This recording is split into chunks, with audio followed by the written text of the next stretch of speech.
You've got to read this. The Diary of a Young Girl by Anne Frank, also known as Anne Frank's Diary, is one of the most widely read books of the 20th century. I read the definitive edition published in 1995, which includes pages that were left out of the book when it was first published in 1947. It's a real diary kept by a girl named Anne who is 13 when she starts it and almost 15 when she stops.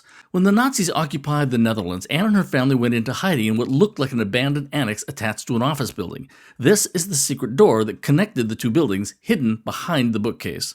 They hid there with another Jewish family, whom she calls the Van Dans, and one other Jewish man. Good-hearted Dutch people who had been employees of Anne's father hid them and kept them supplied.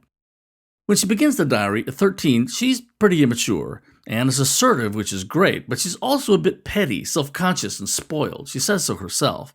She complains about everyone else in the secret annex, especially the bickering of the adults, and to be fair, some of them really do seem kind of obnoxious.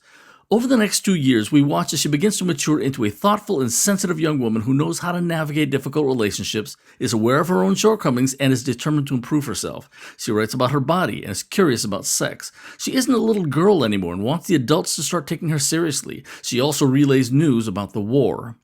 The horrors of the Holocaust are never directly addressed, but you can see it happening off in the distance. This quote is as close as the diary gets to a description of the genocide.